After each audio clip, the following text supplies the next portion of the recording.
Okay, so the number one red flag when it comes to, let's call them the spiritual arts or spirituality, is when someone calls themselves a healer. I mean, actually, that's probably not true. It's probably not the number one red flag, but it's at least in the top five, right? And I'll get back to that because probably the real number one red flag is if someone calls themselves a shaman. That's because that word has been associated with a lot of ego, right? It's a very cool and mystical sounding word. Like, I would love to be able to call myself a shaman and tell everybody that I practice the shamanic arts, right? This makes me seem that I am on a whole nother level that you can't even comprehend and that I am better than you. And for anyone who calls themselves a shaman, that doesn't necessarily mean that they are a bad person, and it doesn't mean that they don't do good work. But you should always do your due diligence when you are working, when you are choosing to work with someone. And so if someone calls themselves a shaman, the red flags go up. And I would want to ask follow-on questions to make sure why they are doing what they are doing.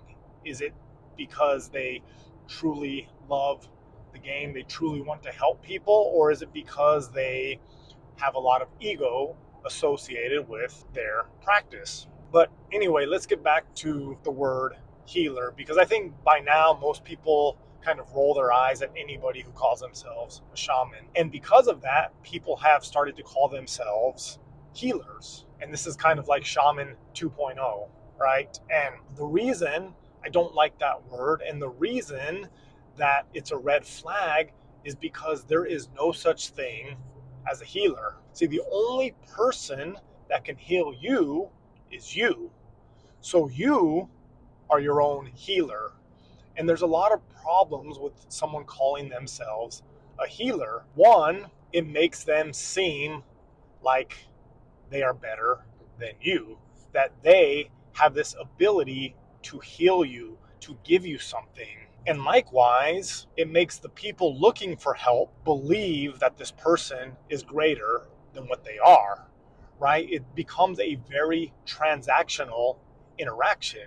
Like, I give you money and you give me healing, right? I saw this all the time in the gym industry. People would treat working out as very transactional. They would think, I give you money, I will buy personal training packages, you need to give me abs, right? And we know it doesn't work like that. You, at the end of the day, if you want abs, if you want to be stronger, if you want to look better naked, right, you have to put in the work in the gym and you have to put in the work in the kitchen. So the same thing is true when it comes to your healing journey.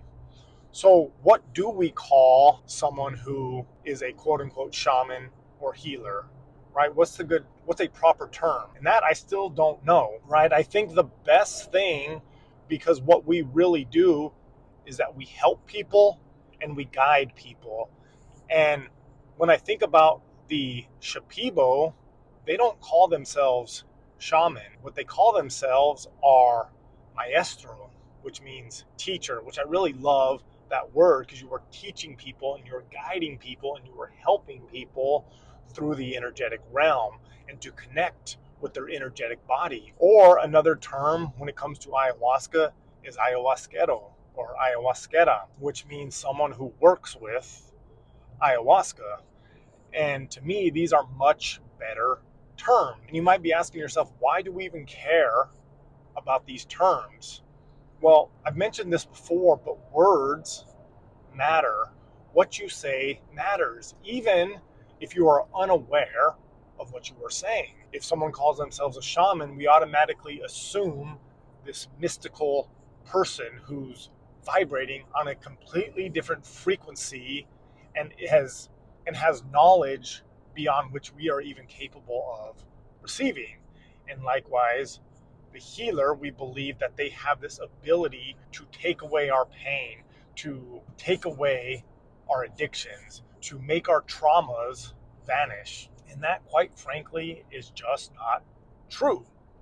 But what a maestro or ayahuasquero can do is they help you, right? This journey of self-discovery, of self-improvement, of self-betterment cannot be done alone. It takes a village, and we always need help. So there's nothing wrong with asking for help. I think of it like moving a large appliance. I'm a strong guy. I can't do it by myself. So I need to ask someone to help me, but I still have to put in the work and I still have to do my fair share of lifting that large appliance. Ironically, a lot of people do not like to hear this. People want to believe that healers exist. They want to believe that someone can magically take all their pain away and transform their life into a better version, a more successful life. So, anyway, this is all to say that if someone calls themselves a healer, it's a red flag. Again, it doesn't mean that they are a bad person. They probably just don't know or understand what these words mean. At the end of the day, your journey is yours and yours alone to walk. You are the only one who has the power over yourself. You're the only one who can make a difference in your own life. Now, that doesn't say that along this journey you won't meet teachers or guides or helpers who will help you carry and shoulder some of the burden. These teachers and guides and helpers are necessary. So look for those people. Do not look for a healer. See you on the other side.